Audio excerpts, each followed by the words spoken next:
ہماری رشد و ہدایت کے لیے نوشتہ ہدایت دستور حیات قرآن مجید کو بنا کے بھیجا ہے،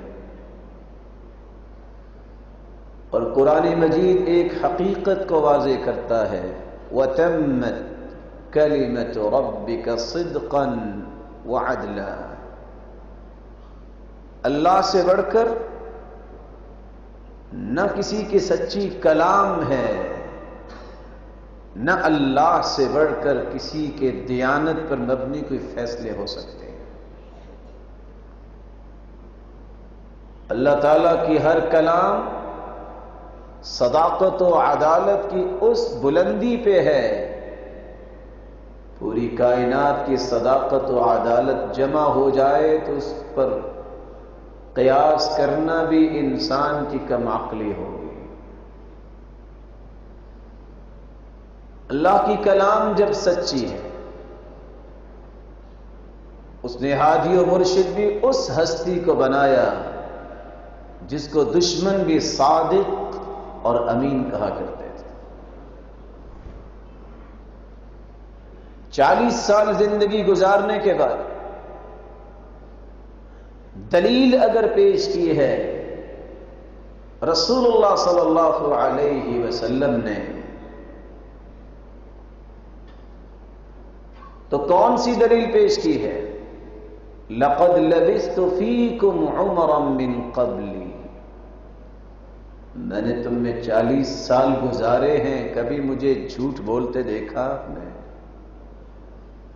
تھے دشمن، تھے مشرک، تھے کافر، لیکن یہ کہنے پہ مجبور تھے مَا جَرَّبْنَاكَ كَذِبًا، آج تک آپ کی زبان سے ہم نے جھوٹ نہیں سنا۔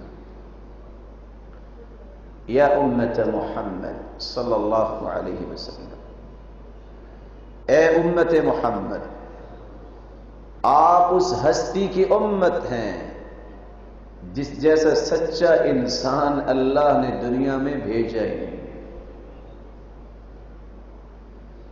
آج کے ہمارے اس خطبے کا موضوع 4 نکات ہوں گے۔ جھوٹ کیا ہے اور جھوٹ کی قباحتیں کیا ہیں؟ کون سے ایسے پہلو ہیں جس کو شریعت نے تو جھوٹ کہا، ہم اس کو اپنا لینتھ ایکسپیرینس گردانتے ہیں؟ میں اور آپ صداقت و عدالت کی ان سیڑھیوں پہ کیسے چڑھ سکتے ہیں اور جھوٹ کو کیسے چھوڑ سکتے ہیں؟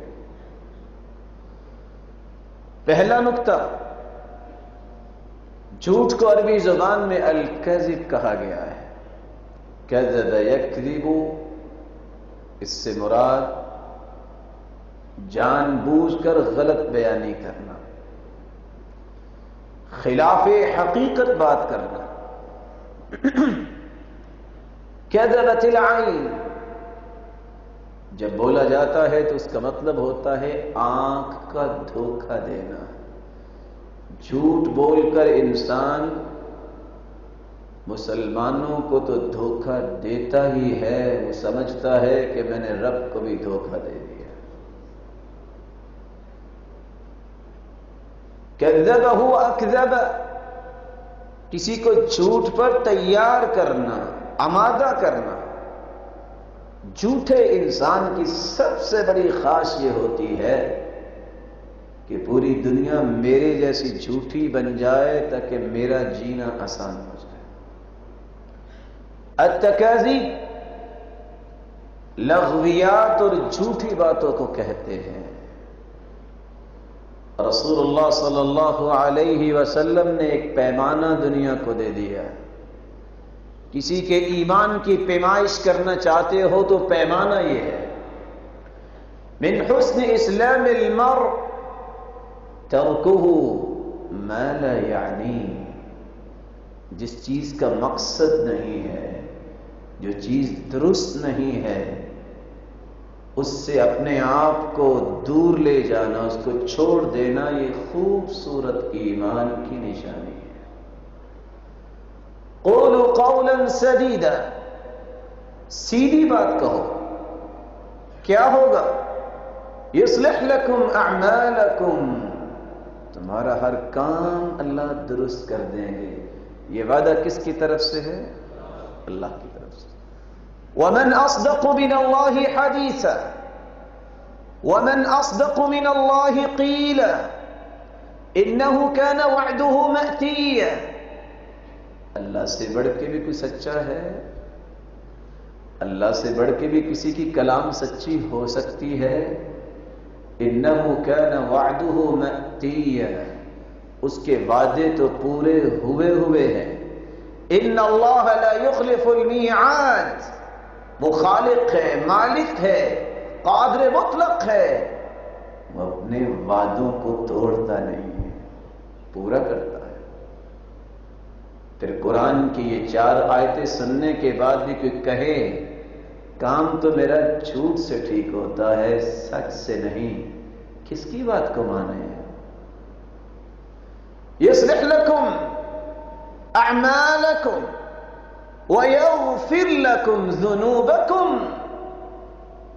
اگر تم سے کوئی کمی اور کوتاہی ہوگی ہے، تمہاری اس سیدھی بات کے نتیجے میں اللہ اس کمی کوتاہی پہ قلب میں عفو پھیر دیں گے، گناہوں کو معاف نہیں کریں گے، نیکیوں میں تبدیل فرما دیں گے.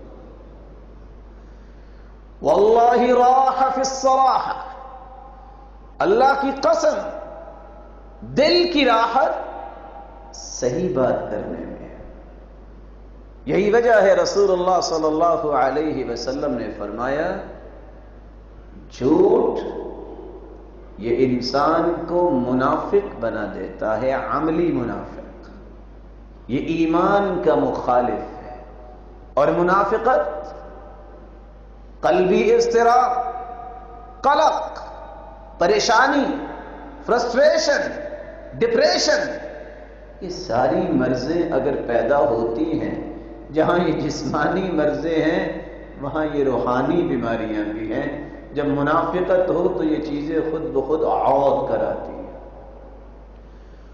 رسول اللہ صلی اللہ علیہ وسلم نے فرمایا آیت المنافق ثلاث، منافق کی 3 نشانیاں ہیں. اذا حدث کذب، بات کرتا ہے تو جھوٹ بولتا ہے. واذا وعد اخلف، وعدہ کرتا ہے تو پورا نہیں کرتا. واذا اؤتمن خان، امانت رکھی جائے تو اس میں خیانت کرتا ہے. بات کرتا ہے تو جھوٹ بولتا ہے. کیا مطلب؟ ابن حجر اسقلانی رحمت اللہ علیہ صحیح بخاری کی شرح میں جھوٹ کی تعریف میں کیا لکھ گئے؟ هو الاخبار بالشيء على خلاف ما هو عليه سواء كان عمدا ام خطأ. جان بوجھ کر یا لاپرواہی اور بے پرواہی سے بات کو غلط رنگ دے دینا، خلاف حقیقت بیان کرنا، یہ جھوٹ ہے. حیرانگی کی بات ہے، اس تعریف کو اگر تھوڑا سا ڈیپتھ میں جا کے سمجھنے کی کوشش کریں، جان بوجھ کے بات بدلنا تو جھوٹ ہے، غلطی سے بات کو بدلنا جھوٹ کیسے ہے؟ اس لیے جب انسان بات کی پرواہ نہیں کرتا، ایک وقت آتا ہے اس کی زبان، اس کی عادت جھوٹ بولنے والی بن جاتی ہے. اور غلط لوگوں نے تو یہ بھی کہہ دیا کہ جھوٹ کو 100 مرتبہ بولو وہ سچ بن جائے گا. کیسے سچ بن جائے گا؟ اس طرح ڈھٹائی سے وہ جھوٹ پھر بولے گا، وہ سمجھے گا میں سچ ہی بول رہا ہوں. وعدہ کر کے وعدہ خلافی کرنے والا منافق ہے. عمر بن عاص رضی اللہ تعالی عنہ، جس کے پاس ایک شخص آیا، میں آپ کی بیٹی سے نکاح کرنا چاہتا ہوں. قال خیرا، اللہ خیر فرمائے گی. وعدہ نہیں دیا،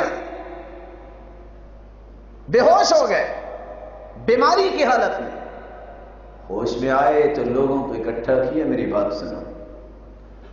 فلاں شخص آیا تھا، میں نے وعدہ نہیں دیا تھا، فأعطیتہ شبہ الوعد، میں نے وعدہ نہیں دیا تھا، وعدے کے مشابہ ایک کلمہ بولا تھا، اگر میں زندہ رہا میں اپنی بیٹی کا نکاح اسی کے ساتھ ہی کروں گا، اگر میں مر جاؤں تو تمہیں وصیت کر رہا ہوں میری بیٹی کا نکاح اس سے کرنا، میں قیامت کو منافق بن کے اٹھنا نہیں چاہتا۔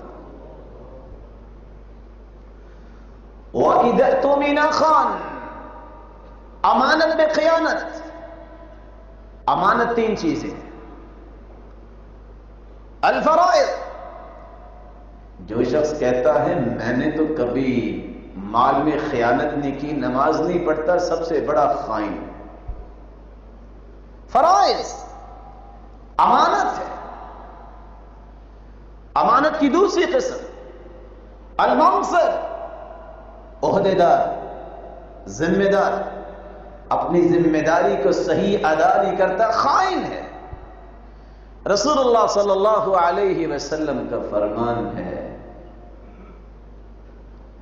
اذا وسد الامر الى غیرہ فانتظر الساعة، صحابہ کرام کو فرمایا جب امانت ضائع ہو جائے گی تو تم قیامت کا انتظار کرنا۔ صحابہ نے سوال کیا امانت کیسے ضائع ہوگی؟ وَكَيْفَ إِضَاعَتُهَا، وہ ضائع کیسے ہوگی؟ قال اذا وسد الامر الى غیر اہلہ فانتظر الساعة، کسی شخص کو جو نا اہل ہے اس کو اہل بنا دینا، یہ امانت میں خیانت ہے، پھر قیامت کا انتظار کریں۔ رسول اللہ صلی اللہ علیہ وسلم نے فرمایا، دوسری روایت کے الفاظ ہیں وَإِذَا عَاهَدَ غَدَرَ، منافق جب عہد و پیمان کرتا ہے تو غداری کرتا ہے، بے وفائی کرتا ہے۔ اور روایت کے الفاظ یہ بھی ہیں وَإِذَا خَاصَمَ فَجَرَ، چوتھی نشانی یہ ہے، دوسری روایت کے الفاظ ہیں أَرْبَعٌ إِذَا كُنَّا، چار نشانیاں جس میں ہوں گی وہ منافق ہوگا، منافقا خالصا وان صام وصلى وزعم انه مسلم، وہ نمازی بھی ہو، روزے دار بھی ہو، اور سمجھتا ہو، دعویٰ بھی کرتا ہو میں مسلمان ہوں، اگر یہ چاروں نشانیاں اس میں ہوں گی تو وہ عملی منافق ہوگا، اور منافق بھی خالص ہوگا۔ وَإِذَا خَاصَمَ فَجَرَ، جب وہ لڑائی کرتا ہے تو گالی پہ اتراتا ہے۔ یہ تو خیر پرانا دور ہے، اب کیا ہوتا ہے وَإِذَا خَاصَمَ انفجر، جب لڑتا ہے تو پھٹ پڑتا ہے، گالی کی بات تو پرانی ہو گئی۔ جھوٹ جہاں یہ انسان کو منافق بناتا ہے، وہاں جھوٹ اخلاق کا بھی دشمن ہے، جھوٹے انسان کا اخلاق پوری زندگی درست نہیں ہو سکتا۔ احنف ابن قیس بیان کرتے ہیں لا مروءة للكذوب ولا سؤدد للبخيل ولا ورع لسيء الخلق، پوری زندگی جھوٹ بولنے والے کی کوئی عزت نہیں ہے، کوئی مروت نہیں ہے۔ اس لیے امام احمد بن حنبل رحمۃ اللہ علیہ کہا کرتے تھے الکذب لا يصلح جد ولا ہزل، اس لیے مومن کے لیے جھوٹ نہ جان بوجھ کے بولنا جائز ہے، نہ ہی مزاحن بولنا جائز ہے۔ بخیل انسان کبھی بھی مقتدا، لیڈر، سردار نہیں بن سکتا۔ ولا ورع لسيء الخلق، جس شخص کا اخلاق اچھا نہیں پوری زندگی متقی نہیں بن سکتا۔ گالی دینے والا انسان کبھی بھی اپنا متقی بننے کا خواب شرمندہ تعبیر نہیں کر سکتا۔ جھوٹ جہاں منافق انسان کو بناتا ہے، وہاں عزت اور مروت سے محروم کرواتا ہے، وہاں ذلت کا سبب بھی بنتا ہے۔ عمر رضی اللہ تعالی عنہ کہا کرتے تھے لَأَن يَضْعَنِ الصِّدْقِ وَقَلَّ مَا يَضْعَ أَحَبُّ إِلَيَّ لَأَن يَرْفَعَنِ الْكَذِبِ وَقَلَّ مَا يَفْعَلْ أَحَبُّ إِلَيَّ لَأَن يَضْعَنِ الصِّدْقِ، جھوٹ کی وجہ سے مجھے ذلت برداشت کرنی پڑے، حالانکہ سچ کی وجہ سے مجھے ذلت برداشت کرنی پڑے۔ لَأَن يَضْعَنِ الصِّدْقُ وَقَلَّ مَا يَضْعَ، جھوٹ بول کر انسان ذلیل نہیں ہوتا۔ أَحَبُّ إِلَيَّ مِنْ أَن يَرْفَعَنِ الْكَذِبِ وَقَلَّ مَا يَفْعَلْ، جھوٹ بول کر عزت لینا اس سے زیادہ پسند مجھے یہ ہے کہ میں سچ بول کے بے عزت ہو جاؤں، حالانکہ سچ بولنے والا بے عزت نہیں ہوتا، اللہ اس کو عزت دیتے ہیں، اور جھوٹ بولنے والا وقتی طور پہ اپنے آپ کو بچاتا ہے، پھر بقیہ زندگی ذلیل ہی رہتا ہے۔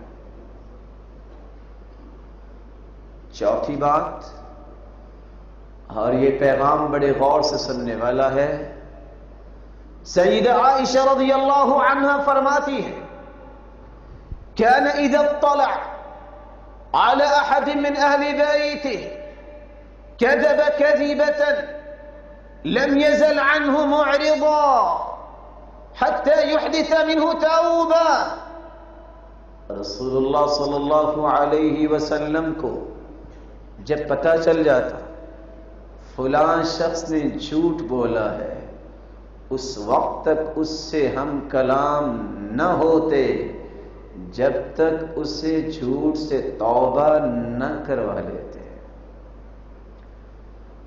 آج میری کمپنی، آج میری شاپ، آج میرا کاروبار مجھے مجبور کرتا ہے کہ بندہ وہ رکھو جو گولی کروانے والا ہو، بندہ وہ رکھو چیئر پہ بیٹھا ہو، کوئی آئے کہ صاحب جی ہیں، اپنی چیئر سے اٹھ کے کہے کہ صاحب اس وقت سیٹ پہ نہیں ہے، اور بعد میں تھپکیاں دے کے کہتے ہیں بندے تم کمال کے ہو۔ رسول مقبول کلام نہیں کرتے تھے جب تک جھوٹ سے توبہ نہ کروا لیتے، اور آج اللہ کے اس 4 فرامین کے مقابلے میں مسلمان جب کمزور ہوتا ہے تو کہتا ہے اگر یہ کام نہ کرے تو کام نہیں چلتا۔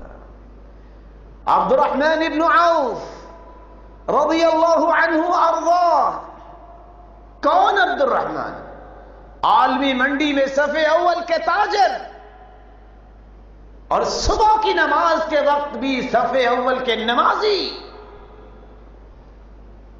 اور اللہ نے دل کیسا دیا، سارا کچھ ہی مکے چھوڑ کے مدینے چلے گئے، مکھن کی چند ٹکیاں لے کے گئے، اللہ نے پھر بھی اتنا اس کے کاروبار میں برکت ڈالی، 8 کروڑ اس وقت، اگر ہم آج دیکھیں جو صرف امہات المؤمنین کے لیے انہوں نے وقف کیا تھا کہ اللہ کے رسول کی زوجات مطہرات ہیں، جب تک یہ زندہ ہے میں 8 کروڑ وقف کرتا ہوں ان کی زندگی کی ضروریات کو پورا کرنے کے لیے۔ لیکن مٹی کا سودا کرتے سونے کا بھاؤ مل جاتا۔ کسی نے پوچھا راز کیا ہے؟ کہا کسی اور کو بھی بلا لو، کسی کو فائدہ ہو جائے گا۔ ہم سے کو پوچھے نا راز کیا، کہتا نہیں یہ لائن میں دے بیٹھا تو کیا بنے گا، میں اس لائن میں وحدہ لا شریک رہنا چاہتا ہوں، میں شرک برداشت نہیں کرتا۔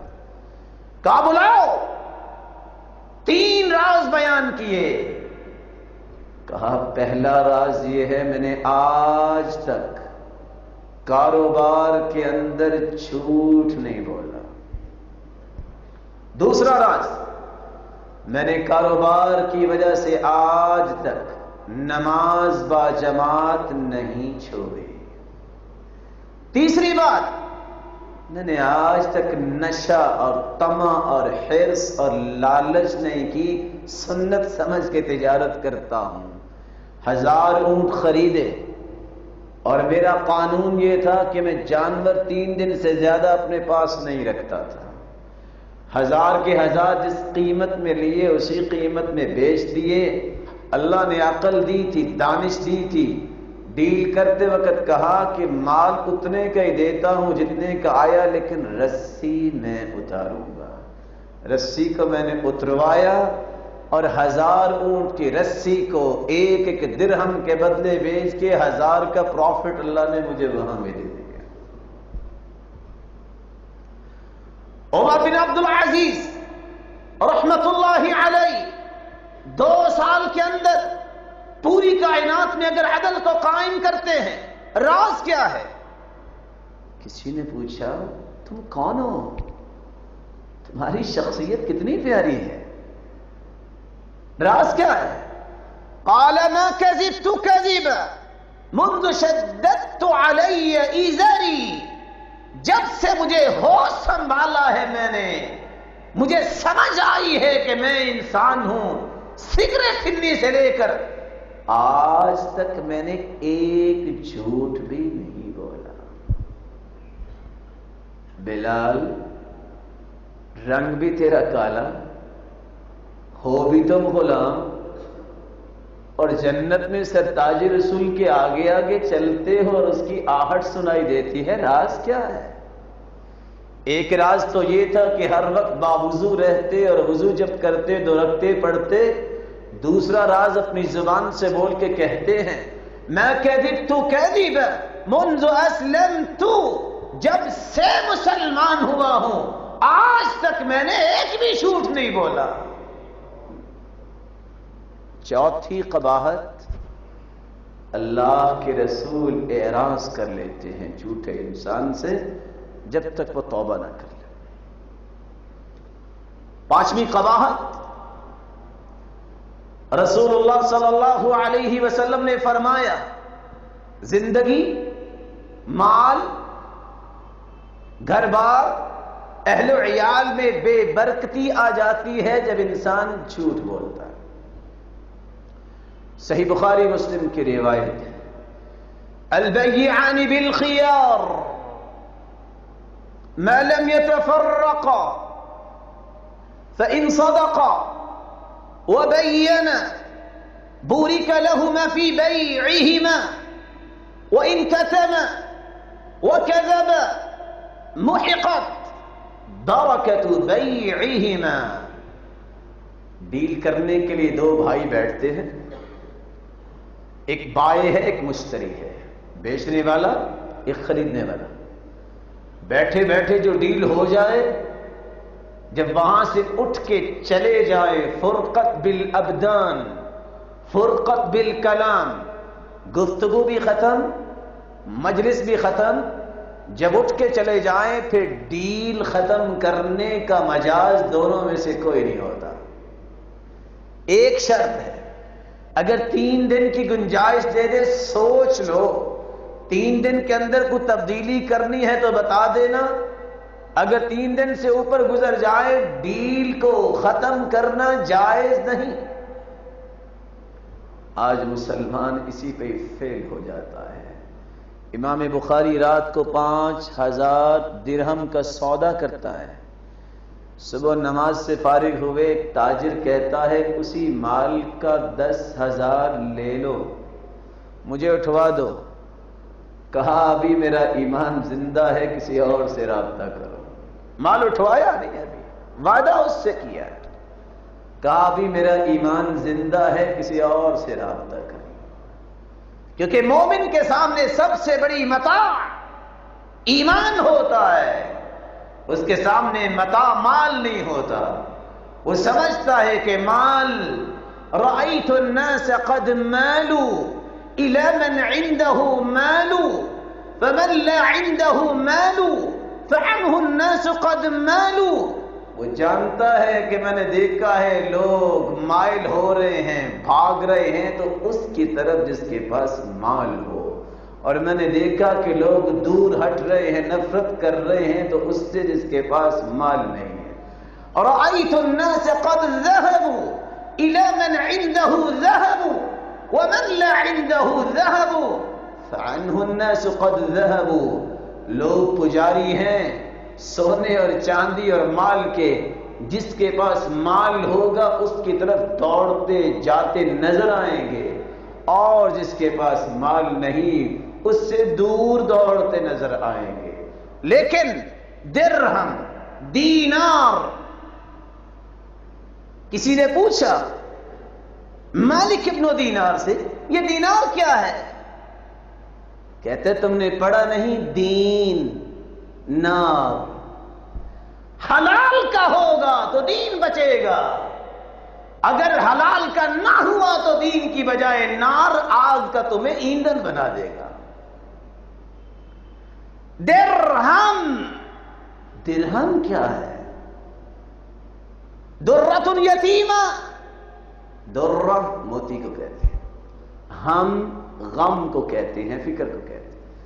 تو اگر حلال کا ہوگا موتیوں کی طرح زندگی گزارو گے، پھولوں کی طرح لوگ اپنے ہاتھوں پہ اٹھائیں گے. اگر حرام کا آ گیا تو دنیا جہان کی غم کی ٹوکری تمہیں اپنے سر پہ اٹھانی پڑے گی. البیعان بالخیار ما لم يتفرق، دو بیٹھے ہیں، ان صدقا وبینا، دونوں اگر سچ بول دیں، چیز کا عیب بیان کر دیں. بلا شبہ جب آپ بتائیں گے کہ گاڑی ویسے تو رجسٹر 96 میں ہوئی تھی، ہم نے نمبر پلیٹ 2004 کی لگائی ہے، تو قیمت تو گر جائے گی. لیکن یہ تو میں اور آپ سوچتے ہیں قیمت گر جائے گی. ہم نے کچھ 6 مرتبہ اس کی ڈینٹ کی پینٹنگ کروائی اور ہم کہے نا نا نا جینون ہے بالکل، آپ چیک کر لیں. وہ چیک کر کے اگر کہہ بھی دے گا تو ہمیں کیا فرق پڑے گا کہ جھوٹ بول رہے ہو؟ ہم کہیں گے نہیں بالکل نہیں جھوٹ بول رہے. قیمت کم ملے گی، سچ بولا، بیان کر دیا. اللہ کے رسول کی سچی زبان کیا فرما رہی ہے؟ اللہ رب العزت کیا انعام دیں گے؟ وَإِن صَدَقَا وَبَيِّنَا بُورِكَ لَهُمَا فِي بَيْعِهِمَا. دیکھنے میں مال کم ملے گا لیکن ان دونوں کے مال و دولت میں اللہ برکت فرما دے گی. اور برکتوں کا مالک کون ہے؟ اللہ. وَإِن كَتَمَا وَكَذَبَا، اگر چھپا دیا، جھوٹ بول دیا، محقت برکت بیعہما، دونوں کی برکت کو اللہ توڑ کے رکھ دیں گے. اور برکتوں کو توڑنے والا کون ہے؟ ذرا پنکھا چلا دیں. چھٹی بات، جھوٹ جب انسان بولتا ہے ایک راز زندگی کا سمجھ لو. صحیح بخاری مسلم کی روایت ہے، ان الصدق يهدي الى البر وان البر يهدي الى الجنه وان الرجل ليصدق حتى يكتب عند الله صديقا. بندہ جب سچ بولتا ہے تو سچ بندے کو کھینچتا ہے، گھسیٹتا ہے تو خیر کی طرف، اور یہاں تک کہ انسان یہ خیر پھر اس کو گھسیٹتی ہے جنت کی طرف. بندہ سچ بولتا رہتا ہے حتیٰ کہ اللہ کے ہاں اس کا نام کہاں لکھا جاتا ہے؟ صدیقین کی صف میں. وَإِنَّ الرَّجُلَ لَيَكْذِبُ، بندہ جب جھوٹ بولتا ہے، إِنَّ الْكَذِبَ يَهْدِي إِلَى الْفُجُورِ وَإِنَّ الْفُجُورَ يَهْدِي إِلَى النَّارِ وَإِنَّ الرَّجُلَ لَيَكْذِبُ حَتَّى يُكْتَبَ عِندَ اللَّهِ كَذَّابًا. جھوٹ آپ چاہو نہ چاہو برائی کی طرف ہی تمہیں لے جاتا ہے، اور برائی جہنم کی رہنمائی کرتی ہے. بندہ جھوٹ بولتا ہے یہاں تک کہ اس کا نام ہی لکھا جاتا ہے یہ کذاب ہے، جھوٹا ہے، اس سب میں اس کو شامل کر دیا جاتا ہے. رسول اکرم صلی اللہ علیہ وسلم نے ایک 7ویں بات بھی سمجھائی. انسان تو سمجھتا ہے نا میں جھوٹ بول کے بہت کچھ کر سکتا ہوں، اور میں جلدی پکڑ جس گناہ کی آتی ہے وہ 3 گناہ ہیں. ما من ذنب اجدر ان يعجل الله لصاحبه العقوبة في الدنيا مع ما يدخرها له في الآخرة. جلدی پکڑ جس گناہ پہ اللہ کرتے ہیں اور ذخیرہ بھی کرتے ہیں سزا کو، جو قیامت کے اس کو سزا دی جائے گی اگر توبہ نہ کی. من قطیعۃ الرحم والکذب والخیانہ. جو شخص چند ٹکے آ گئے اور رشتہ داروں کو پاؤں کی مٹی سمجھنے لگ جاتا ہے، رون دیتا ہے، کوئی تعلق نہیں. کیوں؟ مال نہیں. تعلق کس کے ساتھ ہے؟ جو اپنے سٹیٹس کا آدمی ہے. قطیعۃ الرحم، رشتہ داری کو توڑنے والا، خیانت کرنے والا، جھوٹ بولنے والا، اس کی پکڑ اللہ تعالیٰ بہت جلدی کر لیتے ہیں. والبغی، اور دوسری روایت میں آتا ہے جو بغاوت کرتا ہے اس کی پکڑ بھی بہت جلدی ہو جاتی. 8ویں بات، رسول اللہ صلی اللہ علیہ وسلم کو سب سے زیادہ نفرت اور بری بات لگتی تھی تو جھوٹ لگتا تھا. آج ہمیں یہ برا لگتا ہی نہیں. ان ابغض الخلق الی الکذب. سیدہ عائشہ رضی اللہ تعالی عنہا فرماتی ہے سب سے بھیانک جو برائی لگتی تھی اللہ کے رسول کو وہ جھوٹ لگتا تھا. اور اس کا سبب کیا ہے؟ ابو بکر صدیق رضی اللہ تعالی عنہ فرمایا کرتے تھے ایھا الناس ایاکم والکذب، جھوٹ سے بچ جاؤ. فإنہ مجانب الایمان، جھوٹ سے بچ جاؤ، یہ ایمان کو تو چیر کے رکھ دیتا ہے، ختم کر دیتا ہے. یزید بن میسرہ کہا کرتے تھے الکذب یسقی باب کل شر کما یسقی الماء اصول الشجر. جھوٹ کائنات کی ہر شر کو اس طرح زندہ کرتا ہے، تازہ کرتا ہے جس طرح پانی درخت کے ہر پتے کو ہرا بھرا کر دیتا ہے. 9ویں قباحت، اللہ کے غضب کا مستحق وہ انسان ہے جو جھوٹ بولتا ہے. ثلاثة لا يكلمهم الله ولا ينظر إليهم يوم القيامة ولا يزكيهم ولهم عذاب أليم.